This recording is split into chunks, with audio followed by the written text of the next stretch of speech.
రెండవ కాలాంశం ఏదైతే పార్టీ యొక్క చరిత్ర, పార్టీ యొక్క వికాసం. ఇవాళ ఉన్నటువంటి భారతీయ జనతా పార్టీ ఎందుకు ఆవిర్భవించింది, ఏ కారణం వల్ల ఆవిర్భవించింది, పార్టీ యొక్క మనుగడలో పార్టీ ఎదుర్కొన్నటువంటి ఇబ్బందులు, ఇవాళ పార్టీ ఉన్నటువంటి స్థితి గురించి మనం అందరూ కూడా తెలుసుకోవాల్సినటువంటి అవసరం ఉంది. భారతీయ జనతా పార్టీ గురించి తెలుసుకోవాలంటే ముందుగా భారతీయ జనసంఘ్ గురించి కూడా మనంతా కూడా తెలుసుకోవాల్సి ఉంటుంది.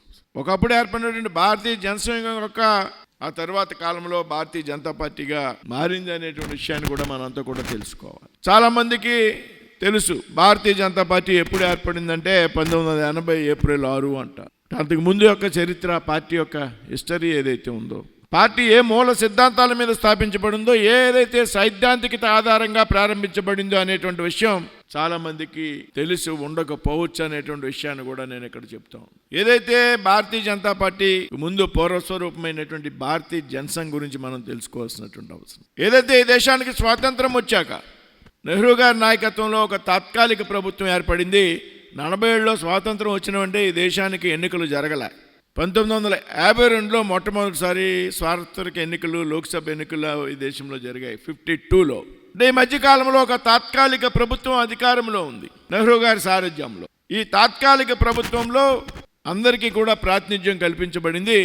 అందులో ఏదైతే హిందూ మహాసభ ఉన్నదో, హిందూ మహాసభ తరపున శ్యామ్ ప్రసాద్ ముఖర్జీ గారు నెహ్రూ గారి మంత్రివర్గంలో పరిశ్రమల శాఖ మంత్రిగా ఉన్నారు. శ్యామ్ ప్రసాద్ ముఖర్జీ గారు హిందూ మహాసభ అఖిల భారత అధ్యక్షుడిగా ఉన్నారు.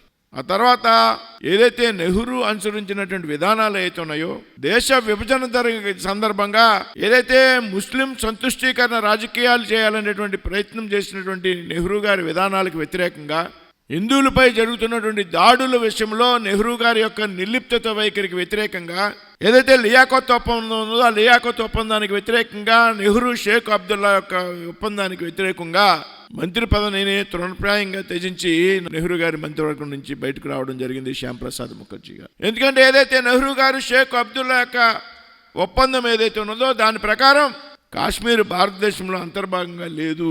కాశ్మీర్కి ఒక ప్రత్యేకమైనటువంటి జెండా, ఒక ప్రత్యేకమైనటువంటి రాజ్యాంగం, కాశ్మీర్కు ప్రత్యేకంగా ఒక ప్రధానమంత్రి ఉండే విధంగా నెహ్రూ గారు షేక్ అబ్దుల్లా యొక్క ఒప్పందం. దీనికి వ్యతిరేకంగా ఉద్యమించినటువంటి వ్యక్తి శ్యామ్ ప్రసాద్ ముఖర్జీ. ఒకే దేశానికి 2 ప్రధానమంత్రులు కుదరదు, ఒకే దేశానికి 2 జెండాలు కుదరదు, ఒకే దేశానికి 2 రాజ్యాంగాలు కుదరదు. ఏక్ విధాన్, ఏక్ నిషాన్, ఏక్ ప్రధాన్.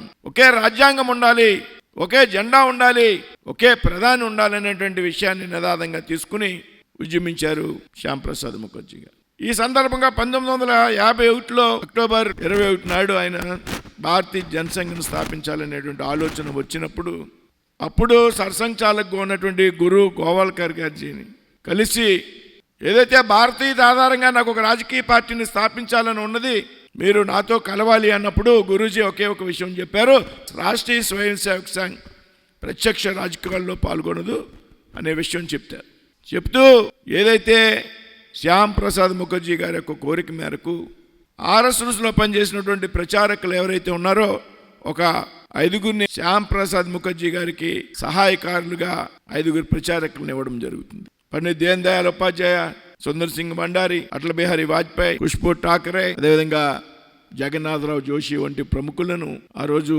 శ్యామ్ ప్రసాద్ ముఖర్జీ గారికి తోడుగా ఇస్తే, ఆ విధంగా 1951లో జనసంఘ్ ఏర్పాటు చేయడం, ఏదైతే నెహ్రూ గారి విధానాలు అవుతున్నాయో. అంతేకాదు ఆ రోజుల్లో కాశ్మీర్ పోవాలి అంటే ఏ భారతీయ పౌరుడైనా సరే నేరుగా కాశ్మీర్ వెళ్ళడానికి వీలు లేదు. కాశ్మీర్ వెళ్ళాలి అంటే ముందుగా ఒక పర్మిట్ తీసుకుని, పర్మిట్ వచ్చిన తర్వాత మాత్రమే కాశ్మీర్లో ప్రవేశించాలి. అంటే వేళ ఏ విధంగా మనం విదేశాలు పోవాలంటే పాస్పోర్ట్, వీసాలు తీసుకోవాలో, అదేవిధంగా కాశ్మీర్ పోవాలంటే కూడా మీ దేశంలో ఉన్నటువంటి మిగతా భారతీయులంతా కూడా ముందుగా పర్మిట్ తీసుకుని వెళ్ళాలి అనే ఒక నిబంధన. అయితే దీన్ని వ్యతిరేకిస్తూ శ్యామ్ ప్రసాద్ ముఖర్జీ గారు పెద్ద ఎత్తున సత్యాగ్రహ దీక్షలు దేశమంతా చేయడం. నేను కాశ్మీర్ వెళ్తాను, కానీ నేను పర్మిట్ తీసుకోకుండా వెళ్తాను, ఎందుకంటే కాశ్మీర్ భారతదేశంలో అంతర్భాగం, నా దేశంలో అంతర్భాగమైనటువంటి కాశ్మీర్ పోవాలి అంటే నేను పర్మిట్ తీసుకోవాల్సినటువంటి అవసరం లేదు అని చెప్పి పెద్ద ఎత్తున ఉద్యమాన్ని చేస్తూ కాశ్మీర్లో ప్రవేశిస్తాడు శ్యామ్ ప్రసాద్ ముఖర్జీ గారు. అదే కాశ్మీర్లో ప్రవేశించినటువంటి శ్యామ్ ప్రసాద్ ముఖర్జీ గారిని అప్పుడున్నటువంటి షేక్ అబ్దుల్లా ప్రధానమంత్రి కాశ్మీర్కి. నెహ్రూ గారు భారతదేశ ప్రధానమంత్రి, షేక్ అబ్దుల్లా గారు కాశ్మీర్ ప్రధానమంత్రి. ఆయన అరెస్ట్ చేసి మే 11వ తారీఖున జైలులో పెడితే జూన్ 23వ తారీఖున ఆయన జైల్లోనే మృతి చెందడం జరుగుతుంది. శ్యామ్ ప్రసాద్ ముఖర్జీ ఆరోగ్యంగా ఉన్నటువంటి వ్యక్తి, జైల్లో కూడా చలాకీగా ఉత్సాహంగా ఉన్నటువంటి వ్యక్తి. అది సాధారణ హత్య కాదు, కేవలం 40 రోజుల వ్యవధిలోనే జైల్లో పెట్టినటువంటి వ్యక్తి మరణించడం అంటే ఒక ఇంజెక్షన్ ఇవ్వడం ద్వారా ఆయన్ని చంపివేశారనేటువంటి విషయం ఆ రోజుల్లో పెద్దగా ప్రచారంలో ఉంది. దీనికి అనుగుణంగానే ఆనాడు ప్రభుత్వం యొక్క వైఖరి కూడా ఉన్నది. మే 11న జైలుకి వెళ్ళినటువంటి వ్యక్తి జూన్ 23న చనిపోవడం. అవేళ మన నాయకత్వం డిమాండ్ చేసింది, శ్యామ్ ప్రసాద్ ముఖర్జీ గారి మృతి మీద విచారణ జరపాలి. అదేవిధంగా వారి తల్లిగారు అయినటువంటి జోగమయ్యాదేవి గారు కూడా ప్రభుత్వాన్ని కోరారు నెహ్రూ గారిని, నా కుమారుడి మృతి మీద విచారణ జరిపించండి దయచేసి. అంటే ప్రభుత్వాలు విచారణ చేయడానికి ముందుకు రాలేదు. అంటే ఖచ్చితంగా అది అధికారిక హత్యగా ఆనాడు మన నాయకులు భావించారు. ఒక మేధావిని కోల్పోయింది ఈ దేశం. శ్యామ్ ప్రసాద్ ముఖర్జీ 33 సంవత్సరాల వయసులోనే కలకత్తా యూనివర్సిటీ వైస్ ఛాన్సలర్గా పనిచేసినటువంటి వ్యక్తి, 33 years. వారి తండ్రి గారు అశుతోష్ ముఖర్జీ గారు కూడా కలకత్తా యూనివర్సిటీ వైస్ ఛాన్సలర్గా పనిచేశారు. భారతదేశంలో ఆనాటి నుండి ఈనాటి వరకు కూడా కేవలం 33 సంవత్సరాల్లోనే ఒక యూనివర్సిటీకి, కలకత్తా యూనివర్సిటీ లాంటి యూనివర్సిటీకి వైస్ ఛాన్సలర్గా పనిచేసిన వ్యక్తి ఎవరైనా ఉన్నారు అంటే అది ఒక శ్యామ్ ప్రసాద్ ముఖర్జీ గారు మాత్రమే. అటువంటి మేధావిని జైల్లో పెట్టి అనధికార హత్యగా మన నాయకత్వం ఆనాడు భావించింది. అయితే శ్యామ్ ప్రసాద్ ముఖర్జీ గారి మరణం తర్వాత కూడా భారతీయ జనసంఘ్ ప్రయాణం కొనసాగింది. 52లో తొలిసారి ఎన్నికలు జరిగితే భారతీయ జనసంఘ్ పోటీ చేసింది. శ్యామ్ ప్రసాద్ ముఖర్జీ గారు ఉన్నారు 52 ఎన్నికలకి. 53లో ఆయన మరణం.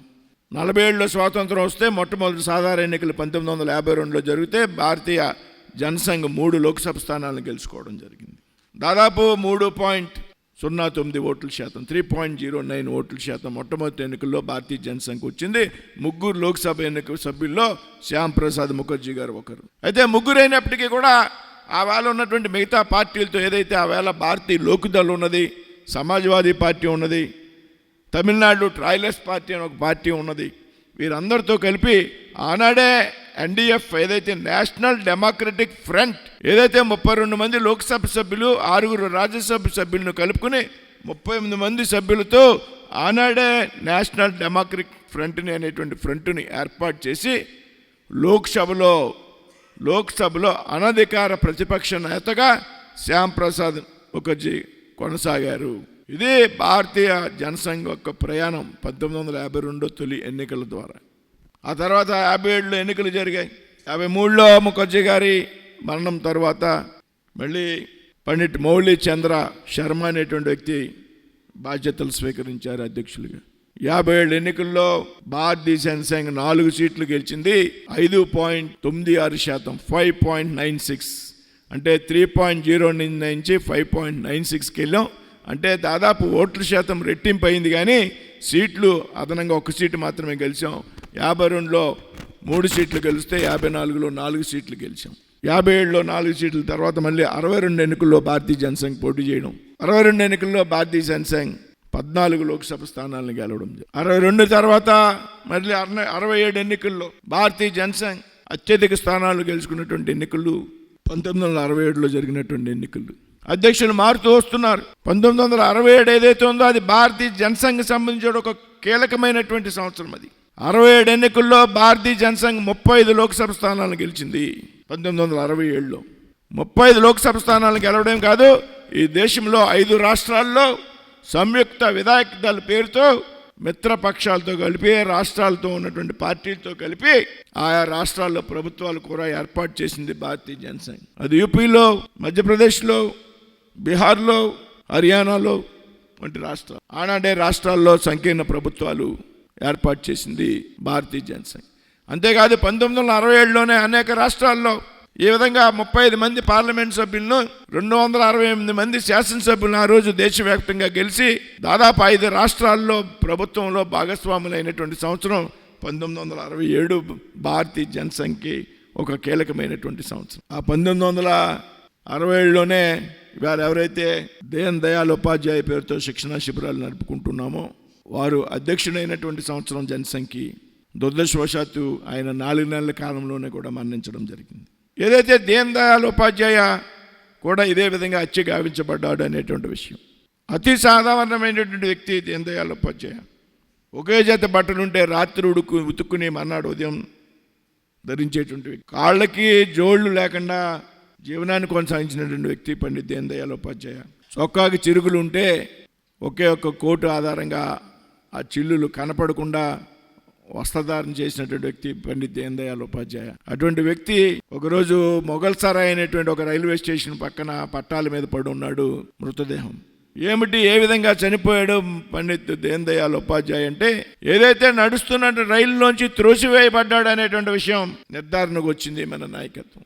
మరొక మేధావిని కోల్పోయినటువంటి సందర్భం. సహజ మరణం కాదు ఇది, రైలు నుంచి తోసివేయడం ద్వారా మనిషి హత్య చాగించబడ్డాడు అనేటువంటి విషయం. మొఘల్ సరాయ్ అనేటువంటి రైల్వే స్టేషన్లో, ఆ తర్వాత ఆ రైల్వే స్టేషన్కి మన పార్టీ ప్రభుత్వం అధికారంలోకి వచ్చాక పండిత్ దీన్ దయాళ్ ఉపాధ్యాయ రైల్వే స్టేషన్కి నామకరణం చేయడం జరిగింది. ఈ విధంగా 67 తర్వాత 72లో మళ్ళీ లోక్సభ ఎన్నికలు జరిగాయి. 72లో భారతీయ జనసంఘ్కి 22 స్థానాలు వచ్చాయి. ఇవి భారతీయ జనసంఘకు చివరి ఎన్నికలు. 72 తర్వాత భారతీయ జనసంఘ్ మళ్ళీ భారతీయ ఎన్నికల్లో పాల్గొలేదు. తర్వాత అది భారతీయ జనతా పార్టీ అయింది. ఆ ఎన్నికల్లో 22% ఓట్లు వస్తే ఈ మధ్యకాలంలో ఏదైతే 1954 నుంచి 72 వరకు ఉన్నటువంటి సమయం ఉన్నదో భారతీయ జనసంఘ్ అనేక రకాల విషయాల మీద ఉద్యమాలు, ఏదైతే పెద్ద ఎత్తున ముస్లిం సంతృష్ణ రాజకీయాలకు వ్యతిరేకంగా, సిమ్లా ఒప్పందానికి వ్యతిరేకంగా, కచ్ ఒప్పందానికి వ్యతిరేకంగా, దేశ సరిహద్దుల్లో చైనా దురాక్రమణకు వ్యతిరేకంగా ప్రభుత్వానికి అండగా నిలవడం, అనేక రకమైనటువంటి అదేవిధంగా గోవా విముక్తి కోసం ఉద్యమం చేయడం, ఇటువంటి కార్యక్రమాలని పెద్ద ఎత్తున నిర్వహించడం ద్వారా ప్రజల్లోకి వెళ్ళింది భారతీయ జనసంఘ్. అయితే 72 ఎన్నికల తర్వాత శ్రీమతి ఇందిరాగాంధీ దేశంలో ప్రభుత్వాన్ని ఏర్పాటు చేయడం, ఏదైతే 75లో ఆవిడ విధించినటువంటి ఎమర్జెన్సీ చాలామందికి తెలుసు, కొంతమందికి తెలియకపోవచ్చు. మేము కూడా బాగా చిన్నపిల్లము. 1972లో ఆవిడ ఎన్నిక, లోక్సభకు ఆవిడ ఎన్నికైనటువంటి ఎన్నిక ఏదైతే ఉన్నదో ఆ ఎన్నిక చెల్లనేరదు అని అలహాబాద్ హైకోర్టు తీర్పునిచ్చినటువంటి నేపథ్యంలో ఎన్నిక చెల్లకపోవడమే కాదు, మరొక 2 సంవత్సరాల పాటు ఆవిడ ఏ యొక్క ఎన్నికల్లో కూడా పోటీ చేయడానికి అనర్హురాలు అని అలహాబాద్ హైకోర్టు తీర్పునిచ్చినటువంటి కారణంగా ప్రధానమంత్రి పదవిలో ఉన్నటువంటి శ్రీమతి ఇందిరాగాంధీ గారు ఆ పదవికి రాజీనామా చేయాలి. కాబట్టి రాజీనామా చేసిన ఎన్నికలు జరిగితే మరొక 2 సంవత్సరాల పాటు ఎన్నికల్లో పోటీ చేయడానికి అర్హత లేదు. కాబట్టి ప్రత్యామ్నాయంగా దేశంలో ఎమర్జెన్సీ విధించింది. 1975 జూన్ 25 మనం ఎమర్జెన్సీ వ్యతిరేక దినోత్సవం కూడా పార్టీ తరఫున మనం చేస్తూ ఉన్నాం. పెద్ద ఎత్తున ప్రజాస్వామ్యాన్ని అపహాస్యం చేసే విధంగా, ప్రాథమిక హక్కులకు భంగం కలిగిస్తూ దేశంలో ఉన్నటువంటి అందరు రాజకీయ నాయకులను కూడా జైల్లో పెట్టి నిర్బంధానికి గురి చేసినటువంటి పరిస్థితి శ్రీమతి ఇందిరాగాంధీ గారు. దేశంలో ఉన్నటువంటి మన భారతీయ జనసంఘ నాయకులు ఎవరైతే ఉన్నారో అందరూ కూడా జైల్లో పెట్టబడ్డారు. అటల్ బిహారీ వాజ్పేయి, లాల్ కృష్ణ అద్వానీ, నానాజీ దేశ్ముఖ్, బాలరాజ్ మోదక్ అందరూ కూడా జైల్లో పెట్టబడ్డారు. జనసంఘ నాయకులే కాదు, ఈ దేశంలో ఉన్నటువంటి అందరూ సోషలిస్ట్ నాయకులు ఉన్నారు ఆ రోజుల్లో. మధు దండామతే, మధులిమయ్యే, జార్జి ఫెర్నాండెస్, సురేంద్ర మోహన్, సుజాత కృపలాని, ఆచార్య కృపలాని అందరు నాయకులను కూడా జైల్లో పెట్టి నిర్బంధించారు. వార్తా పత్రికల మీద నిషేధం విధించారు. ఏ వార్తాపత్రిక కూడా ప్రచురితం కావడానికి వీల్లేదు. దేశంలో ఉన్నటువంటి అందరు పత్రికా సంపాదకులు ఎవరైతే ఎడిటర్స్ ఉన్నారో వారందరినీ కూడా అరెస్ట్ చేసి జైల్లో పెట్టడం జరిగింది. మహిళలపై అత్యాచారాలు, అఘాయిత్యాలు, ఏదైతే ఇందిరాగాంధీ గారు కుమారుడు సంజయ్ గాంధీ గారు ఉన్నారో ఆ సమయంలో పెద్ద ఎత్తున అవినీతి, అఘాయిత్యాలకు కేంద్ర బిందువుగా నిలిచారు సంజయ్ గాంధీ గారు. అయితే ఎమర్జెన్సీలో జైల్లో పెట్టినటువంటి మన వ్యక్తులందరూ కూడా 70 ఏళ్ళు ఎమర్జెన్సీ ఎత్తివేశారు. ఎందుకంటే 2 సంవత్సరాల లోపు ఎన్నికల్లో పోటీ చేయకూడదు అన్నారు కాబట్టి ఆ సమయం ముగిసింది. ఇప్పుడు పోటీ చేయించాడు. ప్రధానమంత్రికి రాజీనామా చేయాలి కాబట్టి లోక్సభ సభ్యత్వం చెల్లదు కాబట్టి ఆ వేళ ఎమర్జెన్సీ విధించారు. ఎమర్జెన్సీ అనంతరం ఈ అప్రజాస్వామిక నియంత్రపూరిత ప్రభుత్వాన్ని ఓడించాలి ఇందిరాగాంధీ అనేటువంటి ఆలోచనతో దేశంలో ఉన్నటువంటి ప్రముఖ రాజకీయ మేధావులంతా కూర్చుని ఒక నూతన పార్టీకి రూపకల్పన చేశారు. అది జనతా పార్టీ.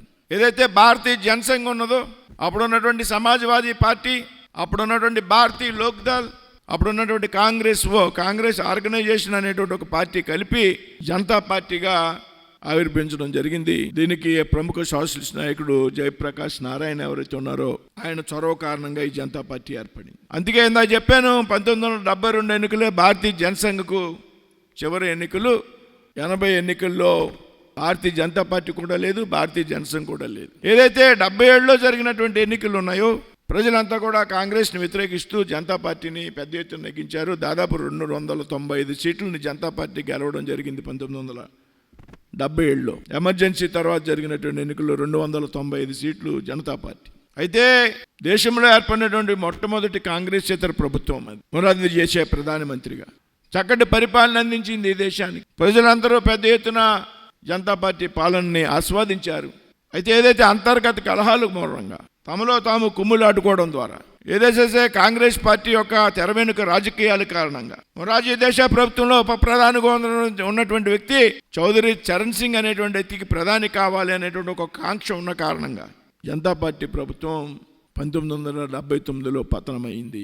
మొట్టమొదటిసారిగా ఈ దేశంలో కాంగ్రెసేతర ప్రభుత్వం ఏర్పడితే 5 సంవత్సరాల పాటు పరిపాలించవలసినటువంటి జనతా పార్టీ ప్రభుత్వం 2 సంవత్సరాలకే పతనం అవడం దేశ ప్రజల్లో పెద్ద ఎత్తున నిరాశను కలిగించింది అనేటువంటి విషయం మనంతా కూడా గుర్తించాలి. ఎందుకు పతనమైంది అంటే ఒక లేని వివాదాన్ని సృష్టించడం ద్వారా ఏదైతే భారతీయ జనసంఘ్ చెందినటువంటి నాయకులు జనతా పార్టీలో ఉన్నారో వారందరూ కూడా ద్వంద్వ సభ్యత్వం, అంటే జనతా పార్టీలో సభ్యత్వం, ఆర్ఎస్ఎస్లో సభ్యత్వం ఉన్నది. మీకు ఆర్ఎస్ఎస్ సభ్యత్వాన్ని మీరంతా కూడా వదులుకోవాలనేటువంటి ఒక వివాదానికి తెరదీశారు ఆ రోజుల్లో. అదే అన్నా లేని వివాదానికి తెరదీశారు అంటున్నా. వాస్తవంగా మీ అందరికీ తెలుసు ఆర్ఎస్ఎస్లో సభ్యత్వం లేదు. దానికి ఎవరికైనా సభ్యత్వం ఉందా? ఆర్ఎస్ఎస్ ఆనాడు లేదు, ఈనాడు లేదు. ఆర్ఎస్ఎస్లో సభ్యత్వం చెప్తే మన నాయకత్వం ఏదైతే మొరార్జీ దేశాయ్ గారి ప్రభుత్వంలో మన పార్టీకి చెందినటువంటి ఏదైతే పూర్వ జనసంఘ్ పార్టీకి చెందినటువంటి 3 కేంద్ర మంత్రులుగా పనిచేశారు.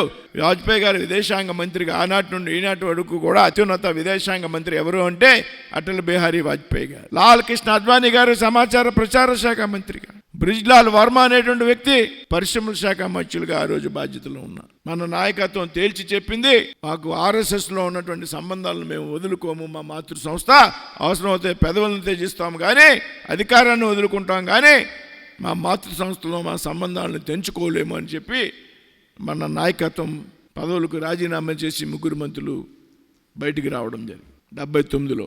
అయితే చౌదరి చరణ్ సింగ్ గారు ఏదైతే ఆశ ప్రధాని కావాలని ఆయన్ని ప్రభుత్వాన్ని ఏర్పాటు చేయమని అప్పుడున్నటువంటి రాష్ట్రపతి గారు ఆహ్వానించడం, ప్రధానిగా బాధ్యతలు స్వీకరించి లోక్సభ ముఖం చూడకుండానే ఎప్పుడైతే కాంగ్రెస్ పార్టీ హామీ ఇచ్చింది మీరు జనతా పార్టీని చేల్చండి, మేము వెనక నుండి మద్దతునిస్తాం, మిమ్మల్ని ప్రధానమంత్రిని చేస్తామని కాంగ్రెస్ పార్టీ నాయకత్వం చౌదరి చరణ్ సింగ్ ఇచ్చినటువంటి హామీ ఏదైతే ఉన్నదో ఆ హామీని కాంగ్రెస్ పార్టీ వెనక్కి తీసుకున్న కారణంగా లోక్సభలో బలం నిరూపించుకోలేక 4 రోజులు సమయం ఇస్తే 20 రోజులకే ప్రధాని పదవికి రాజీనామా చేశారు చౌదరి చరణ్ సింగ్. కాంగ్రెస్ పార్టీ అవకాశవాద రాజకీయాలు కేంద్రంలో ప్రభుత్వాన్ని పడగొట్టడానికి. అయితే 1980లో జనవరిలో ఎన్నికలు జరగడం జరిగింది.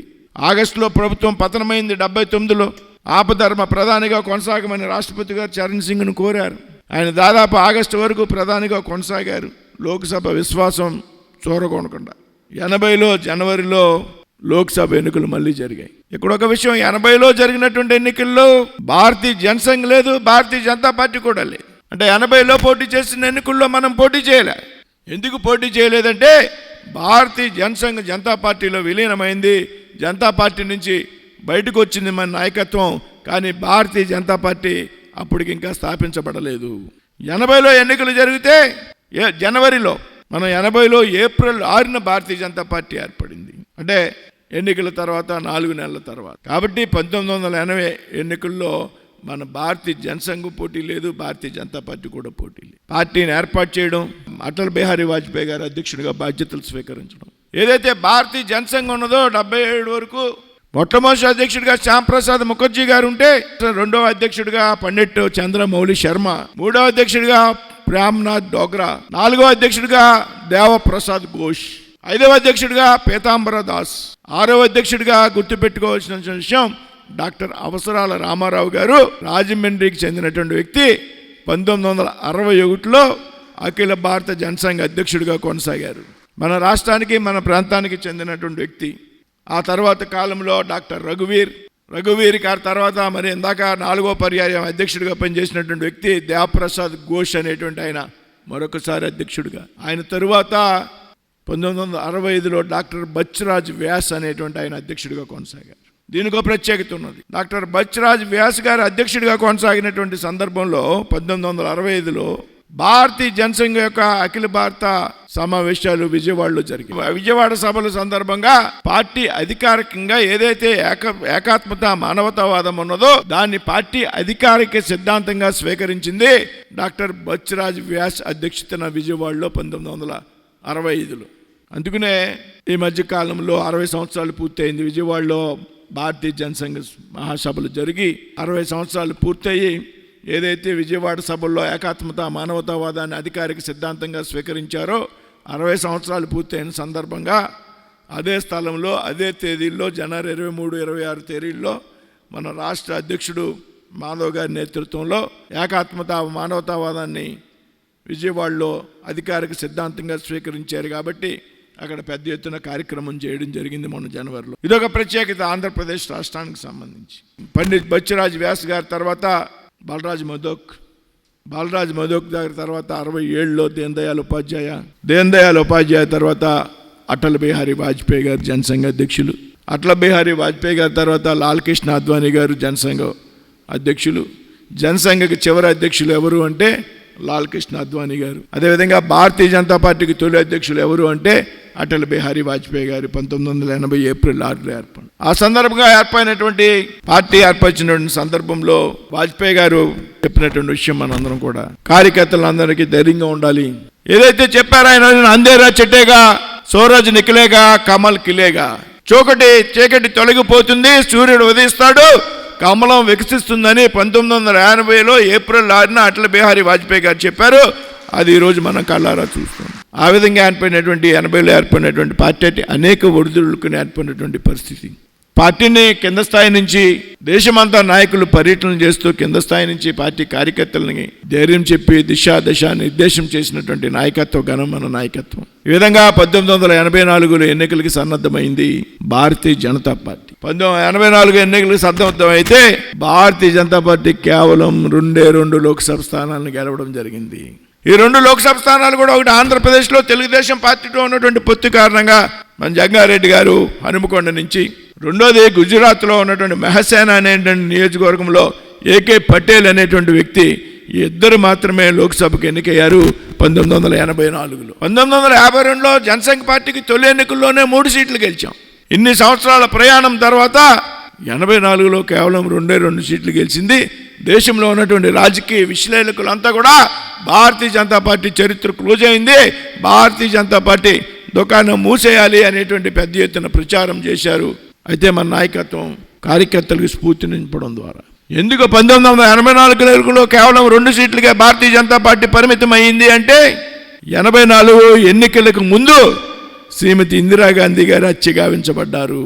తెలుసు, భారతదేశం సెంటిమెంట్ ఆధారంగా శ్రీమతి ఇందిరాగాంధీకి హత్యకు అనుకూలంగా పెద్ద ఎత్తున సానుభూతి పవనాలు వీచిన కారణంగా దాని కారణంగా మాత్రమే భారతీయ జనతా పార్టీ 2 స్థానాలకి పరిమితమైంది అనేటువంటి విషయం ఇక్కడ మన కార్యకర్తలంతా కూడా తెలుసుకో. ఆ విధంగా కాంగ్రెస్ పార్టీ మళ్ళీ అధికారంలోకి రావడం, 89 ఎన్నికలకు మనంతా కూడా సన్నద్ధం కావడం జరిగింది. ఏదైతే 84లో ఇందిరాగాంధీ గారు హత్య కారణంగా ప్రధానమంత్రిగా రాజీవ్ గాంధీ గారు ఆమె కుమారుడు బాధ్యతలు స్వీకరించారు. 84 నుంచి 89 వరకు కూడా అనేక కుంభకోణాలకి దేశంలో కేంద్రంగా నిలవడం. ఏదైతే బోఫోర్స్ కుంభకోణం ఉన్నదో, ఆయుధాలు కొనుగోలు విషయంలో ఇటలీ వ్యాపారి ఎవరైతే సోనియా గాంధీకి చెందినటువంటి దేశం, ఆయుధ వ్యాపారి కత్రోజీతో కుదిరినటువంటి రహస్య ఒప్పందాలు, అదేవిధంగా ఫెయిర్ ఫ్యాక్స్ అనేటువంటి కుంభకోణం, వీటన్నిటికీ వ్యతిరేకంగా పెద్ద ఎత్తున ప్రజా ఉద్యమాలు పార్టీ నిర్మాణం చేసి 89 ఎన్నికల్లో మనం పోటీ చేయడం జరిగింది. 89 ఎన్నికల్లో మనం పోటీ చేస్తే పార్టీ 86 స్థానాలను గెలవడం జరిగింది. 2 స్థానాల నుంచి 86 స్థానాలకు పార్టీ ఎదిగింది. 89లో 86 స్థానాలు పార్టీ గెలిచినటువంటి సందర్భంలో నాన్ కాంగ్రెసేతర ప్రభుత్వం ఏర్పాటు చేయడానికి మనం సహకరించాలనేటువంటి ఆలోచనతో విపి సింగ్ గారు ప్రధానమంత్రిగా బాధ్యతలు స్వీకరిస్తే ప్రభుత్వంలో చేరకుండా బయట నుంచి మనం మద్దతునిచ్చాం 89లో. ఆ కారణంగా విపి సింగ్ గారు ప్రధానమంత్రిగా కొనసాగినటువంటి సందర్భంలో 1989లో హిమాచల్ ప్రదేశ్లో పాలంపూర్లో పార్టీ అఖిల భారత మహాసభలు జరిగాయి. ఆ అఖిల భారత మహాసభలో నిర్ణయం చేసింది పార్టీ నాయకత్వం. ఏదైతే రామ జన్మభూమి ఉద్యమాన్ని ముందుకు తీసుకెళ్లాలి, అయోధ్యలో రామ మందిరాన్ని నిర్మించాలి అనేటువంటి నిర్ణయాన్ని హిమాచల్ ప్రదేశ్లో పాలంపూర్లో జరిగినటువంటి సమావేశంలో పార్టీ తీర్మానం చేస్తే దానికి అనుగుణంగా 1990లో రథయాత్ర చేపట్టడం జరిగింది లాల్ కృష్ణ అద్వానీ గారు. ఏదైతే 1990 సెప్టెంబర్ 25 ఏదైతే పండిత్ దీన్ దయాళ్ ఉపాధ్యాయ యొక్క జన్మదినం, ఆ రోజున రథయాత్ర సోమనాథ్ నుంచి మొదలుపెట్టారు అయోధ్య వరకు లాల్ కృష్ణ అద్వానీ గారు. రథయాత్రకి పెద్ద ఎత్తున స్పందన, దేశంలో ప్రజలందరూ కూడా నీరాజనం పడుతున్నటువంటి సందర్భంలో అక్టోబర్లో బీహార్లో సమస్తీపూర్ అనేటువంటి ప్రాంతంలో ప్రవేశించింది లాల్ కృష్ణ అద్వానీ గారి రథయాత్ర. బీహార్లో సమస్తీపూర్లో ప్రవేశించగానే ఎవరైతే అప్పుడు ఉన్నటువంటి లల్లు ప్రసాద్ గారి ప్రభుత్వం లాల్ కృష్ణ అద్వానీ గారిని అరెస్ట్ చేసి నిర్బంధించడం జరుగుతుంది. వెంటనే పార్టీ నాయకత్వం విపి సింగ్ ప్రభుత్వానికి ఇస్తున్నటువంటి మద్దతును ఉపసంహరించుకోవడం జరుగుతుంది. కారణంగా విపి సింగ్ ప్రభుత్వం పతనమైంది. అదే సమయంలో 91లో మళ్ళీ ఎన్నికలు జరిగాయి. భారతీయ జనతా పార్టీ ఈసారి 119 స్థానాలను గెలుచుకుంది. 86 నుంచి 119కి వచ్చింది భారతీయ జనతా పార్టీ యొక్క సంఖ్య. కానీ వాస్తవానికి ఆనాడే 91లోనే భారతీయ జనతా పార్టీ 150కి పైగా స్థానాలు గెలవాల్సినటువంటి పరిస్థితి ఉన్నది. అయితే 84లో ఏ విధంగా ఇందిరాగాంధీ అచ్చు రూపంలో కాంగ్రెస్ పార్టీ కలిసి వచ్చిందో, అదేవిధంగా 91 ఎన్నికల్లో రాజీవ్ గాంధీ అచ్చు రూపంలో కాంగ్రెస్ పార్టీకి కలిసి వచ్చింది అనేటువంటి విషయాన్ని ఇక్కడ మనం గమనించాలి. 91 ఎన్నికలు 2 దఫాలుగా ఏదైతే ఫస్ట్ ఫేజ్ సెకండ్ ఫేజ్ ఎన్నికలుగా నిర్వహించడం జరిగింది. ఫస్ట్ ఫేజ్ ఎన్నికల నాటికి రాజీవ్ గాంధీ గారు బతుకున్నారు. రెండో ఫేజ్ ఎన్నికలకు ముందు రాజీవ్ గాంధీ గారు హత్య గావించబడ్డారు. మొదటి విడతలో జరిగినటువంటి ఎన్నికల్లో భారతీయ జనతా పార్టీ ఎక్కువ స్థానాల్లో నెగ్గింది. ఏదైతే ఆయన మరణం తర్వాత రెండో విడత జరిగినటువంటి ఎన్నికల్లో కాంగ్రెస్ పార్టీ అత్యధిక స్థానాలు నెగ్గడం ద్వారా కేవలం రాజీవ్ గాంధీ హత్య కారణంగా ఉన్నటువంటి సానుభూతి పవనాల ఆధారంగా మాత్రమే కాంగ్రెస్ పార్టీ ఆవేళ గెలిచింది. భారతీయ జనతా పార్టీ 119 స్థానాలకు పరిమితమైంది. 91లో కాంగ్రెస్ పార్టీ ప్రభుత్వాన్ని ఏర్పాటు చేసింది. అయితే ఏదైతే మన లక్ష్యం ఉన్నదో ఆ లక్ష్యం ఆధారంగా అయోధ్యలో రామమందిరం ఆధారంగా ఉద్యమాన్ని పైకి తీసుకువెళ్ళడం. 91లోనే వివిధ రాష్ట్రాలకు ఎన్నికలు జరిగాయి. రాజీవ్ గాంధీ హత్యకు ముందు అధికారంలోకి వచ్చాం. ఉత్తరప్రదేశ్లో, మధ్యప్రదేశ్లో, రాజస్థాన్లో, హిమాచల్ ప్రదేశ్లో 4 రాష్ట్రాల్లో భారతీయ జనతా పార్టీ ప్రభుత్వాలు ఏర్పాటు చేసింది. ఏదైతే అయోధ్యలో రామమందిర నిర్మాణం ఉన్నదో 1992 డిసెంబర్ 6 బాబ్రీ మసీదుని నేలమట్టం చేసి ఈ దేశం మీద విదేశీ దాడులకు చిహ్నంగా ఉంది. అది బాబర్ అనేటువంటి వ్యక్తి మన దేశం మీద జరిగినటువంటి దాడికి అది ఒక చిహ్నంగా కనపడుతూ ఉన్నది. కాబట్టి అక్కడ అది రామాలయం నిర్మించాలి. అయోధ్యలో రామాలయాన్ని ఆ విధంగా మార్చివేశారు. కాబట్టి ఒక నిర్ణయం ఏదైతే ఉందో దానికి ఆధారంగా 1992 డిసెంబర్ 6 అయోధ్యలో కరసేవ నిర్వహించడం, బాబ్రీ మసీదుని నేలమట్టం చేయడం జరిగింది. మన నాయకత్వం, మన సాక్షాత్తు పెద్దలంతా కూడా ఆ రోజు ఆ కార్యక్రమంలో పాల్గొన్నారు. ఇది ఎప్పుడైతే 1992 డిసెంబర్ 6 కరసేవ చేసి బాబ్రీ మసీదుని నేలగొట్టారో ఇప్పుడు కేంద్రంలో ఉన్నటువంటి ప్రభుత్వం భాజపా పాలిత రాష్ట్రాలు ఏవైతే 4 రాష్ట్రాలు ఉన్నాయో మధ్యప్రదేశ్, రాజస్థాన్, యూపీ, హిమాచల్ ప్రదేశ్, ఈ 4 రాష్ట్ర ప్రభుత్వాన్ని కూడా రద్దు చేయడం జరిగింది. అంతేకాదు రాష్ట్రీయ స్వయం సేవక్ మీద నిషేధం విధించడం జరిగింది. అందుకేతం గాంధీ గారు చనిపోయినప్పుడు ఒకసారి నిషేధం, మధ్యలో ఎమర్జెన్సీలో ఒకసారి నిషేధం, మళ్ళీ 92లో ఆర్ఎస్ఎస్ మీద నిషేధం. బీజేపీ 4 రాష్ట్ర పాలిత ప్రాంతాలు ప్రభుత్వాన్ని రద్దు చేసింది 92లో. ఆ తర్వాత కాలంలో రాష్ట్రాల్లో అధికారం కోల్పోయాం. ఆ తర్వాత 96లో ఎన్నికలకు మనంతా కూడా సన్నద్ధం కావడం. 96 ఎన్నికల్లో భారతీయ జనతా పార్టీ 161 స్థానాలు గెలుచుకోవడం జరిగింది. లోక్సభ ఎన్నికల్లో అత్యధిక సీట్లు గెలుచుకున్నటువంటి పార్టీ భారతీయ జనతా పార్టీ. కాబట్టి 100 అతిపెద్ద పార్టీ రాష్ట్రపతి గారు భారతీయ జనతా పార్టీని ప్రభుత్వాన్ని ఏర్పాటు చేయవలసిందిగా కోరడం. 96లో ప్రధానమంత్రిగా బాధ్యతలు స్వీకరించడం అటల్ బిహారీ వాజ్పేయి గారు.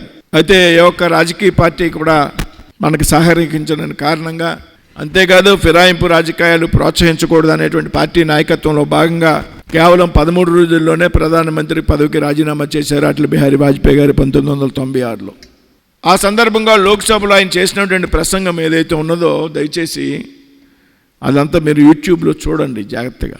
ప్రతి భారతీయ జనతా పార్టీ కూడా కార్యకర్త కూడా ఆ ప్రసంగం వినాలి. రాజీనామా చేసిన అనంతరం కొంతమంది 6 నెలలు, సంవత్సరం చంద్రశేఖర్ గారు, ఐకే గుజ్రాల్ గారు, దేవగౌడ్ గారు ప్రధానమంత్రులుగా కొనసాగడం, కాంగ్రెస్ పార్టీ కారణంగా ప్రభుత్వాలు పతనం అవ్వడం, 98లో మళ్ళీ ఎన్నికలకి సిద్ధమైతే 98లో భారతీయ జనతా పార్టీకి 182 స్థానాలు వచ్చాయి, 182. ఈసారి ప్రభుత్వాన్ని ఏర్పాటు చేసింది అటల్ బిహారీ వాజ్పేయి గారు ప్రధానమంత్రిగా. ఈసారి 13 నెలల పాటు భారతీయ జనతా పార్టీ ప్రభుత్వం కేంద్రంలో అధికారంలో ఉంది. అయితే 13 నెలల అనంతరం పతనమైంది. అటల్ బిహారీ వాజ్పేయి గారు ప్రధానమంత్రికి రాజీనామా చేయడం జరిగింది. ఏదైతే రాజకీయాల్లో నైతిక విలువలకు ప్రాధాన్యతనిస్తూ ప్రధానమంత్రి పదవిని ఒక్క ఓటు తేడాతో త్యజించినటువంటి వ్యక్తి అటల్ బిహారీ వాజ్పేయి గారు. భారతదేశంలో కాదు ప్రపంచంలో ఎక్కడ కూడా కేవలం ఒక్క ఓటు కారణంగా ప్రభుత్వం పతనమైనటువంటి సందర్భం లేదు.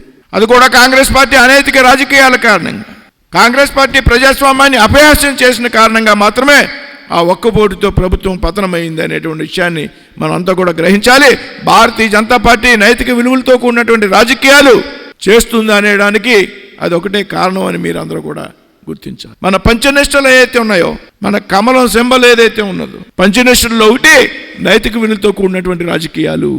ఏదైతే గిరిధర్ గోమాంగో అనేటువంటి వ్యక్తి లోక్సభ సభ్యుడిగా ఉన్నాడు, లోక్సభ సభ్యుడిగా ఉన్నటువంటి వ్యక్తి ఒరిస్సా ముఖ్యమంత్రిగా నియమించబడ్డాడు. అంటే ఒక రాష్ట్రానికి ముఖ్యమంత్రిగా ఉన్నటువంటి వ్యక్తి లోక్సభ సభ్యుడిగా ఉంటే లోక్సభ సభ్యుడు పదవికి రాజీనామా చేయాలి అనేటువంటి విషయం మనందరికీ కూడా తెలుసు. అయితే రాజ్యాంగంలో ఉన్నది 6 నెలల్లోపు నువ్వు నిర్ణయం తీసుకోవచ్చు అనేటువంటి విషయం రాజ్యాంగంలో ఉన్నటువంటి లొసుగు ఏదైతే ఉన్నదో ఆ లొసుగు కారణంగా ఒక రాష్ట్రానికి ముఖ్యమంత్రిగా ఉంటూ లోక్సభ సభ్యత్వాన్ని కూడా కొనసాగిస్తూ లోక్సభకు వచ్చి ఓటేసినటువంటి కారణంగా గిరిధర్ గోమాంగో ఉన్నటువంటి వ్యక్తి, ఆ వ్యక్తి కారణంగా ఒక్క ఓటు కారణంగా ప్రభుత్వాన్ని వదులుకున్నటువంటి పార్టీ భారతీయ జనతా పార్టీ. చాలా మంది మద్దతు ఇస్తామన్నారు ఒక ఓటు కోసం. అసలు ప్రభుత్వం ఏ విధంగా పతనమైంది అంటే మనకు మద్దతు ఇస్తున్నటువంటి ఏఐడిఎంకే జయలలిత గారి పార్టీ ఏదైతే ఉన్నారో ఆవిడకి 18 మంది లోక్సభ సభ్యులు ప్రాతినిధ్యం ఉన్నది. ఏవైతే ఆవిడ అనైతికమైనటువంటి డిమాండ్స్ ఉన్నాయో, ఒకటి ఆవిడ మీద అప్పటికే అవినీతి ఆరోపణలు, అవినీతి కేసులు ఉన్నాయి పెద్ద ఎత్తున, సిబిఐలో ఈడీలో పెద్ద ఎత్తున అవినీతికి సంబంధించి. నా మీద ఉన్నటువంటి కేసులన్నీ కూడా ఎత్తివేయాలి అని ఆవిడ పెట్టినటువంటి ఒక కండిషన్. నా మీద ఉన్నటువంటి కేసులు ఎత్తివేయడం కాదు, రాష్ట్రంలో డిఎంకే ప్రభుత్వం అధికారంలో ఉంది, కరుణానిధి గారి సారథ్యంలో ఆ ప్రభుత్వాన్ని రద్దు చేయాలి, బర్తరఫ్ చేయాలి, ఈ 2 డిమాండ్లు నెరవేర్చాలి, లేకపోతే మీ ప్రభుత్వానికి నా మద్దతు ఉపసంహరిస్తానని హెచ్చరించారు జయలలిత గారు. అయితే మన నాయకత్వం తేల్చి చెప్పింది, మీరు మద్దతు ఇచ్చినా ఇవ్వకపోయినా, ప్రభుత్వం ఉన్నా పడిపోయినా, మీ అవినీతి కార్యక్రమాలకు సంబంధించి కేసులను ఎత్తివేయడానికి మేము సిద్ధంగా లేము. అదేవిధంగా ప్రజాస్వామ్య విరుద్ధంగా రాష్ట్రంలో ప్రజలు ఎన్నుకున్నటువంటి ప్రభుత్వాన్ని బర్తరఫ్ చేయడానికి మేము సిద్ధంగా లేము అని మన నాయకత్వం తేల్చి చెప్పిన కారణంగా, జయలలిత గారు మనకు మద్దతు ఉపసంహరించినటువంటి కారణంగా, 18 మంది లోక్సభ సభ్యుల్ని కోల్పోయిన కారణంగా మన ప్రభుత్వం పతనమైంది ఒక్క ఓటుతో. ఆ ఒక్క ఓటు కూడా కాంగ్రెస్ పార్టీ అనుసరించినటువంటి అనైతిక విధానాలు, అప్రజాస్వామిక విధానాలు ఏవైతే ఉన్నాయో దాని కారణంగా మాత్రమే ఆనాడు ప్రభుత్వాన్ని కోల్పోయాం. ఆ తర్వాత 99 ఎన్నికలకు సిద్ధమయ్యాం. ఈ 13 నెలల కాలంలో అద్భుతమైనటువంటి పరిపాలన, ప్రోగ్రాంలు, అన్ని పరీక్షలు, భారతదేశాన్ని అణుశక్తి దేశంగా తీర్చిదిద్దడం, దేశంలోకి చొరబడాలనేటువంటి చూసినటువంటి పాకిస్తాన్ చర్యాన్ని కార్గిల్లో తరిమి కొట్టడం వంటి ఒక కార్యక్రమాల్ని వాజ్పేయి గారి సారథ్యంలో ప్రభుత్వం నిర్వహించడం జరిగింది. అయితే 99లో ఎన్నికలు జరిగాయి. ఈసారి కూడా 182 సీట్లనే భారతీయ జనతా పార్టీ గెలవడం జరిగింది. 98లో ఏదైతే 182 సీట్లు గెలిచామో 99లో కూడా 182 సీట్లనే మనం గెలవడం జరిగింది. అయితే ఈసారి అనేక రాష్ట్రాల్లో ఉన్నటువంటి మిత్రపక్షాలు, ప్రాంతీయ పార్టీలు కలిసి వచ్చిన కారణంగా కేంద్రంలో ప్రభుత్వాన్ని ఏర్పాటు చేయడం, దాదాపు పూర్తి కాలం 4.5 సంవత్సరాలు మనం వాజ్పేయి గారి ప్రధానమంత్రిగా ప్రభుత్వాన్ని ఏర్పాటు చేయడం, ముందుకు తీసుకెళ్లడం జరిగింది. దాదాపు 21 భాగస్వామి పార్టీలతో భారతీయ జనతా పార్టీ ఎజెండాలో ఏ విషయాలను కూడా అమలు చేయడానికి వీల్లేనటువంటి పరిస్థితి. ఏదైతే ఆర్టికల్ 370 రద్దు ఉన్నదో, ఏదైతే రామ మందిర నిర్మాణం ఉన్నదో, ఏదైతే కామన్ సివిల్ కోడ్ ఉన్నదో, ఇవన్నీ కూడా మనకి సింగిల్గా మెజార్టీ రాలేదు. 21 పార్టీలతో కలిపి సంకీర్ణ ప్రభుత్వాన్ని నడుపుతున్నాం. విభిన్నమైనటువంటి సిద్ధాంతాలు, విభిన్నమైనటువంటి ఆలోచనల కారణంగా సమన్వయంతో ప్రభుత్వాన్ని నడిపారు వాజ్పేయి గారు 1999 నుంచి 2004 వరకు. అయితే 2004లో మళ్ళీ ఎన్నికలు జరిగాయి. 99 నుంచి 2004 వరకు వాజ్పేయి గారు అనేక సంక్షేమ పథకాలు ప్రజల కోసం అమలు చేయడం, మహిళల కోసం, విద్యార్థుల కోసం, అన్నింటినీ ఏదైతే రాజకీయ సమీకరణాల కారణంగా 2004 ఎన్నికల్లో మనం కేవలం 138 సీట్లు మాత్రమే గెలవడం జరిగింది. ఎందుకు ఆ విధంగా గెలిచాము అంటే, ఇదైతే రాష్ట్రాల్లో ఉన్నటువంటి పార్టీలు ఉన్నాయో 99 నుంచి 2004 వరకు మనం అధికారంలో ఉన్నప్పుడు వారి యొక్క అనైతికమైనటువంటి డిమాండ్ని మనం నెరవేర్చని కారణంగా 2004లో మన నుంచి దూరం అయ్యి కాంగ్రెస్ పార్టీకి చేరువైనటువంటి పరిస్థితి ఆయా రాష్ట్రాల్లో ఉన్నటువంటి ప్రాంతీయ పార్టీలు. దాని కారణంగా 2004లో మనం 138 స్థానాలకు పరిమితం అవడం, కాంగ్రెస్ పార్టీ అధికారంలోకి రావడం జరిగింది. మళ్ళీ అదేవిధంగా 2009లో మళ్ళీ ఎన్నికలు జరిగితే ఈసారి కూడా భారతీయ జనతా పార్టీ 116 స్థానాలకి మాత్రమే పరిమితమైంది. 2004లో 138 అయితే 2009లో 116 స్థానాలు మాత్రమే. ఏదైతే కాంగ్రెస్ పార్టీ అనుసరించినటువంటి సంకుచిత రాజకీయాలు ఉన్నాయో, ఏదైతే మిత్రపక్షాలు ఉన్నాయో, అది భారతీయ జనతా పార్టీ రాజీ పడదు కాబట్టి కాంగ్రెస్ పార్టీకి మద్దతు ఇవ్వడం ద్వారా వారి యొక్క కోరికలు, డిమాండ్లు ఏవైతే ఉన్నాయో వాటి అన్నింటిలో కూడా నెరవేర్చుకోవచ్చు అనేటువంటి ఒక ఆలోచనలో భాగంగా కాంగ్రెస్ పార్టీ 2009లో కూడా అధికారంలోకి వచ్చింది. ఆ తర్వాత 2014 ఎన్నికలకు మనంతా కూడా సమాయత్తమయ్యాం. ఈ 10 సంవత్సరాలు యూపీఏ పాలనలో దేశంలో జరిగినటువంటి లక్షల కోట్ల కుంభకోణాలు వేలు కాదు. కేంద్రంలో మంత్రులంతా కూడా అవినీతి ఊబిలో చిక్కుకుపోవడం, దానికి పెద్ద ఎత్తున భారతీయ జనతా పార్టీ ఆధ్వర్యంలో ప్రజా ఉద్యమాలు నిర్వహించడం, పెద్ద ఎత్తున ప్రజల్లోకి కార్యక్రమాలు చేయడం ద్వారా 2014 ఎన్నికలు భారతీయ జనతా పార్టీకి ఒక మైలురాయి. ఏదైతే గుజరాత్ ముఖ్యమంత్రిగా ఉన్నటువంటి వ్యక్తి ఉన్నారో నరేంద్ర మోడీ గారిని ప్రధానమంత్రి అభ్యర్థిగా ముందుగానే పార్టీ నాయకత్వం ప్రకటించింది. అందుకతే ఏనాడు కూడా ప్రధానమంత్రి అభ్యర్థిని ముందుగా ప్రకటించలే. మేము అధికారంలోకి వస్తే మా ప్రధాని అభ్యర్థి నరేంద్ర మోడీ అని పార్టీ ప్రకటించడం, నరేంద్ర మోడీ గారి ఆధ్వర్యంలో గుజరాత్లో జరుగుతున్నట్టు ఒక అద్భుతమైనటువంటి పాలనని, అభివృద్ధి కార్యక్రమాలని దేశంలో ప్రజలంతా కూడా తెలిసినటువంటి కారణంగా పెద్ద విజయం లభించింది. 2014లో భారతీయ జనతా పార్టీకి 282 స్థానాలను గెలిచాం. అంటే 116 స్థానాలు 2009లో ఉంటే 2014లో 282 స్థానాలను గెలిచి ప్రభుత్వాన్ని ఏర్పాటు చేసింది భారతీయ జనతా. దాదాపు 30 సంవత్సరాల తర్వాత ఏ పార్టీ కూడా సహకారం అవసరం లేకుండా, ఏ పార్టీ యొక్క మద్దతు అవసరం లేకుండా పూర్తి మెజార్టీ సాధించి ప్రభుత్వాన్ని ఏర్పాటు చేసినటువంటి ప్రభుత్వం భారతీయ జనతా పార్టీ 2014లో. అందుకని 1984లో ఏదైతే ఇందిరాగాంధీ హత్య కారణంగా వచ్చినటువంటి సానుభూతి కారణంగా మాత్రమే కాంగ్రెస్ పార్టీ పూర్తి మెజార్టీతో అధికారంలో కొనసాగింది.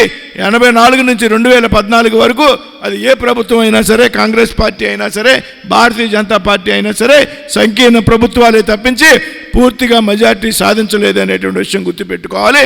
84 తర్వాత 2014లో మాత్రమే 282 స్థానాలు సాధించాం. పూర్తి మెజార్టీతో ప్రభుత్వాన్ని ఏర్పాటు చేసాం. అయినప్పటికీ కూడా ఎన్నికల ముందు పూర్తి అయితే ఏదైతే ఉన్నదో ఈ రాష్ట్రంలో తెలుగుదేశం పార్టీ, అదేవిధంగా ఉన్నటువంటి పార్టీలతో ఎన్డీఏ అనే ఫ్రంట్ ద్వారా, నేషనల్ డెమోక్రటిక్ ఫ్రంట్ ద్వారా, మనం అలయన్స్ ద్వారా మనం ప్రభుత్వాన్ని నడపడం జరిగింది 2014 నుంచి 2019 వరకు. దేశంలో గతంలో ఎన్నడూ లేని విధంగా పెద్ద ఎత్తున అభివృద్ధి కార్యక్రమాలు, దేశాన్ని అంతర్జాతీయంగా అగ్రభాగాన్ని నిలబెట్టాలనేటువంటి నరేంద్ర మోడీ యొక్క కార్యక్రమాలు, భారతదేశాన్ని ఒక శక్తివంతమైన దేశంగా ప్రపంచంలో తయారు చేయాలనేటువంటి ఒక ఆయన ఆలోచన, దొంగ కరెన్సీ చలామణి అవుతున్నటువంటి కారణంగా పెద్ద నోట్లు రద్దు అనేటువంటి అనేక విప్లవాత్మకమైనటువంటి నిర్ణయాలు తీసుకున్నటువంటి ప్రభుత్వం నరేంద్ర మోడీ గారి ప్రభుత్వం. అంతేకాదు దేశంలో ఉన్నటువంటి సామాన్య ప్రజలు, అట్టడుగు వర్గాల ప్రజల అభ్యున్నతి కోసం, ఏదైతే మహిళల కోసం ఏదైతే జన్ధన్ యోజన బ్యాంక్ ఖాతాలు ఓపెన్ చేయడం, ముద్రా యోజన ద్వారా చిల్లర వర్తకులకు, యువకులకు, వ్యాపారస్తులకు హామీ లేకుండా రుణాలు ఇవ్వడం చేపట్టింది నరేంద్ర మోడీ గారి ప్రభుత్వం. అదిగా 2019లో మనం అధికారంలోకి వచ్చాం. 2019లో ఏదైతే 2014లో వచ్చినట్టు 282 స్థానాలకు అదనంగా ఇంకొక 20 స్థానాలు కలిపి 302 స్థానాలతో కేంద్రంలో అధికారంలోకి వచ్చింది భారతీయ జనతా పార్టీ. ఆ విధంగా 302 స్థానాలతో చాలా మిత్రపక్షాలు దూరం అయ్యాయి మనకి. ఈ రాష్ట్రంలో కూడా తెలుగుదేశం పార్టీతో పొత్తులేనటువంటి పరిస్థితి. అయినప్పటికీ నరేంద్ర మోడీ గారి యొక్క చరిష్మా, భారతీయ జనతా పార్టీ యొక్క సైద్ధాంతిక పునాది, కార్యకర్తల అహర్నిశలు కష్టపడి పనిచేసినటువంటి విధానం ఆధారంగా 302 స్థానాలు సాధించి 2019లో భారతీయ జనతా పార్టీ అధికారంలోకి. ఈసారి కూడా అనేక వినూతమైనటువంటి విప్లవాత్మకమైనటువంటి కార్యక్రమాలు, ఏదైతే ఆర్టికల్ 370 ఉన్నదో, కాశ్మీర్కి స్వయం ప్రతిపత్తి అనేటువంటి ఆర్టికల్, భారతీయ జనతా పార్టీకి పూర్తి మెజార్టీ వచ్చినటువంటి కారణంగా ఏ మిత్రపక్షం మీద ఆధారపడవలసినటువంటి పరిస్థితి లేని కారణంగా స్వయంగా నిర్ణయాలు తీసుకునేటువంటి శక్తి ఉన్నటువంటి కారణంగా ఆర్టికల్ 370ని రద్దు చేసి పడేసింది కాశ్మీర్లో నరేంద్ర మోడీ గారి నాయకుడు. అంతేకాదు రామాలయం ఏదైతే ప్రజలకు హామీ ఇచ్చామో ఆ రామాలయాన్ని నిర్మించి దానికి భారతదేశంలో ప్రజలకి అంకితం చేయడం జరిగింది ప్రధానమంత్రి నరేంద్ర మోడీ గారు. ఏదైతే భారతీయ జనతా పార్టీ మూల సిద్ధాంతం ఉన్నదో, జనసంఘ ఏర్పడినప్పుడు ఏదైతే సైద్ధాంతిక పునాది ఉన్నదో, కాశ్మీర్ విషయంలో కానీ అయోధ్యలో రామాలయ విషయంలో కానీ మేము మర్చిపోలేదు. మాకు పూర్తి మెజార్టీ వచ్చినటువంటి కారణంగా ప్రజలకు ఇచ్చినటువంటి హామీలు ఏదైతే ఉన్నాయో, మా సైద్ధాంతిక పునాది ఏదైతే ఉన్నదో దానికి అనుగుణంగా నిర్ణయాలు చేసినటువంటి ప్రభుత్వం నరేంద్ర మోడీ గారి ప్రభుత్వం, భారతీయ జనతా పార్టీ ప్రభుత్వం. ఆ తర్వాత మీ అందరికీ తెలిసి 24 ఎన్నికలు, దేశం అనేక రంగాల్లో పెద్ద ఎత్తున అభివృద్ధి, డిజిటల్ విప్లవం ప్రపంచంలో భారతదేశం కేంద్రమైంది. విద్య మీద, క్రీడల మీద, అన్ని రంగాల్లో కూడా మహిళా సాధికారిత మీద ఈ దేశంలో ప్రజలకు చక్కగా భరోసా ఇచ్చినటువంటి ప్రభుత్వం నరేంద్ర మోడీ గారు. భారతదేశం ప్రపంచానికి కేంద్ర బిందువుగా మారింది G20 సదస్సు నిర్వహించడం ద్వారా. ఆ విధంగా 2024 ఎన్నికలకు మనం సందర్భమైనటువంటి సందర్భంలో ఈసారి మనం 240 స్థానాలకి పరిమితమయ్యాం. ఏదైతే సహజంగా ఉండేటువంటి వ్యతిరేకత, రూలింగ్ పార్టీ, చాలా రాష్ట్రాల్లో మత ప్రాతిపదికన ఎన్నికలు జరగడం, దేశంలో ఉన్నటువంటి సెక్యులర్ పార్టీలన్నీ కూడా ఒకే గుండుకు కిందకి రావడం, కోహనా సెక్యులర్ పార్టీ లేదు కాంగ్రెస్ పార్టీ కానీ, అక్కడ ఉన్నటువంటి డిఎంకే కానీ లేకపోతే మమతా బెనర్జీ కానీ 240 స్థానికలకి పరిమితమైనప్పటికీ కూడా ఎన్నికల ముందు కుదిరినటువంటి అలయన్స్ ఏదైందో, ఎన్నికల తర్వాత కాదు, ఎన్నికల ముందు కుదిరినటువంటి అలయన్స్ ఏదైతే ఉందో, ఇక్కడ తెలుగుదేశంతో కానీ జనసేనతో కానీ, అక్కడ బీహార్లో సమతా పార్టీతో కానీ, యూపీలో ఆప్నాదల్తో కానీ, వీటన్నిటి కారణంగా దాదాపు ఈవేళ 282 మంది సభ్యులతో ఈవేళ కేంద్రంలో ప్రభుత్వాన్ని నడిపిస్తూ ఉన్నాం. అంటే ఎక్కడ ప్రారంభమైంది పార్టీ? 1952లో జరిగినటువంటి ఎన్నికల్లో తొలిసారి 3 స్థానాలు పార్టీ గెలిస్తే లోక్సభ స్థానాల్ని, 1984లో అదే భారతీయ జనతా పార్టీ 2 స్థానాలకి తగ్గిపోతే, 2014లో 282 స్థానాలు, 2019లో 302 స్థానాలు, 2024లో 240 స్థానాలు గెలిచి ఈవేళ అద్భుతమైనటువంటి పాలన భారతీయ జనతా పార్టీ దేశానికి అందిస్తుంది. బలమైనటువంటి పునాదులు ఉన్నాయి కాబట్టి ఈ విధంగా భారతీయ జనతా పార్టీ దూసుకు వెళ్ళింది అనేటువంటి విషయాన్ని దయచేసి మన కార్యకర్త మిత్రులంతా కూడా గ్రహించాలి. అంతేకాదు ఎక్కడ ఎన్నికలు జరిగినా, ఇవాళ ఏ రాష్ట్రంలో ఎన్నికలు జరిగినా, ఎప్పుడు జరిగినా అంతిమంగా ఫలితాల కోసం కూడా ఎదురు చూడకుండా ఎవరయ్యా నెగ్గేది అంటే అది భారతీయ జనతా పార్టీ అని వేళ దేశంలో వాతావరణం ఉంది. అస్సాంలో 3వసారి అధికారంలోకి వచ్చాం, పుదుచ్చేరిలో అధికారంలోకి వచ్చాం, అంతక్రితం జరిగినటువంటి ఎన్నికల్లో బీహార్లో అధికారంలోకి వచ్చాం, దాదాపు 20 సంవత్సరాలుగా అధికారానికి దూరంగా ఉన్నటువంటి ఢిల్లీలో అధికారంలోకి వచ్చాం, గోవాలో, హర్యానాలో అధికారంలోకి వచ్చాం, అస్సాంతో పాటు పుదుచ్చేరితో గెలిచాం మొన్న. అన్నిటికీ మించి ఒక భారతీయ జనతా పార్టీ చరిత్రలో ఒక అద్భుతమైనటువంటి విజయం పశ్చిమ బెంగాల్లో భారతీయ జనతా పార్టీ సంఘం. ఎందుకంటే కార్యకర్తలకు అందరికీ ఒక అంశం చెప్పి ముగిస్తా. పశ్చిమ బెంగాల్లో సాధించినటువంటి విజయం ఏదైతే ఉన్నదో అది అసాధారణ విజయం భారతీయ జనతా పార్టీ చరిత్రలో. 2014లో మనం 282 స్థానాలు గెలిచి సొంతంగా ప్రభుత్వం ఏర్పాటు చేసినటువంటి రోజు ఎంత అద్భుత విజయంగా మనం భావించామో, ఇవాళ పశ్చిమ బెంగాల్లో వచ్చినటువంటి విజయం కూడా అంతే అద్భుతమైనటువంటి విజయం అనేటువంటి విషయాన్ని మనం పశ్చిమ బెంగాల్లో కార్యకర్తలు పనిచేసేటువంటి వాతావరణం, కార్యకర్తల మీద, కార్యకర్త కుటుంబాల మీద దాడులు, సంఘ పరివార క్షేత్రాల సంఘాల కార్యకర్తల మీద దాడులు, హత్యలు, మానభంగాలు. పోలింగ్ రోజున ఏ ఒక్క కార్యకర్త, భారతీయ జనతా పార్టీకి అనుకూలంగా ఉన్నటువంటి కార్యకర్తలు ఎవరు కూడా వారి కుటుంబాలు పోలింగ్ స్టేషన్కి వచ్చి ఓటు వేసేటువంటి పరిస్థితి పశ్చిమ బెంగాల్లో ఉండదు.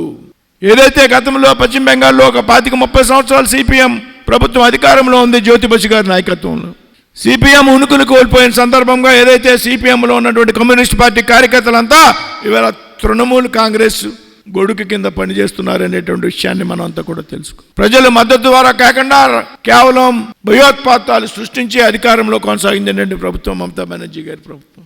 2011లో పశ్చిమ బెంగాల్లో ఎన్నికలు జరిగితే పశ్చిమ బెంగాల్లో భారతీయ జనతా పార్టీకి ప్రాతినిధ్యం లేదు. ఒక్క శాసనసభ్యుడు కూడా 2011లో భారతీయ జనతా పార్టీకి లేడు. అయితే 2016లో జరిగినటువంటి ఎన్నిక కేవలం 3 శాసనసభ్యులు అడుగు పెట్టారు భారతీయ జనతా పార్టీ తరఫున, ఓన్లీ 3. అదే 2021లో ఎన్నికలు జరిగితే 77 స్థానాలు గెలుపొందడం జరిగింది, 3 నుంచి 77. 2024లో ఎన్నికలు జరిగితే దాదాపు 200 స్థానాలు గెలిచి ఇవాళ అక్కడ ప్రభుత్వాన్ని ఏర్పాటు చేసింది. ఇక్కడ ఇంకో విషయం కూడా ఉంది. ఏదైతే భారతీయ జనసంఘ వ్యవస్థాపకుడు ఉన్నారో శ్యాంప్రసాద్ ముఖర్జీ, ఆయనది కలకత్తా, వెస్ట్ బెంగాల్. మన పార్టీని స్థాపించినటువంటి వ్యక్తి యొక్క సొంత రాష్ట్రమైనటువంటి పశ్చిమ బెంగాల్లో ఇవాళ భారతీయ జనతా పార్టీ అధికారంలోకి వచ్చిందంటే శ్యాంప్రసాద్ ముఖర్జీ యొక్క ఆలోచన విధానం గెలిచింది అనేటువంటి విషయాన్ని ఇక్కడ మనంతా కూడా తీసుకోవాలి. అంతేకాదు కేరళలో 3 స్థానాలు గెలిచి ఇవాళ అసెంబ్లీలో 3 శాసనసభ్యులు అడుగుపెట్టారు. కేరళ శాసనసభలో గతంలో ఒకే ఒక శాసనసభ్యుడు 10 సంవత్సరాల క్రితం ఓ రాజగోపాల్ అనేటువంటి వ్యక్తి, ఆయన కేంద్రంలో మంత్రిగా కూడా పనిచేశారు. నేమం అనేటువంటి అసెంబ్లీ నుంచి ఓ రాజగోపాల్ గారు ఒకసారి నెగ్గడం జరిగింది. ఈసారి ఎన్నికలు జరిగాయి. 3 స్థానాల్లో 3 శాసనసభ్యులు గెలిచి శాసనసభ్యులు అడుగుపెట్టారు. ఏ విధంగా 2016లో పశ్చిమ బెంగాల్ అసెంబ్లీలో 3 శాసనసభ్యులు ప్రవేశించి ఈవేళ 200 మంది శాసనసభ్యులు అయ్యి ప్రభుత్వాన్ని ఏర్పాటు చేశారు. అదేవిధంగా ఈవేళ కేరళలో 3 శాసనసభ్యులు ఎన్నికయ్యి కేరళ అసెంబ్లీలో అడుగు పెట్టారు. రాబోయేటువంటి రోజుల్లో కేరళలో కూడా భారతీయ జనతా పార్టీ ప్రభుత్వం ఏర్పడుతుంది అనేటువంటి విషయంలో ఏమాత్రం కూడా అనుమానం లేదు. దీన్ని మనంతా కూడా ఉదాహరణగా తీసుకోవాలి. రాజీ లేనటువంటి పనితీరు ఆధారంగా ప్రజల్లో మమేకమై కలిసి పనిచేయడం ద్వారా మన ప్రాంతంలో మనకు అంగులు ఉన్నాయి.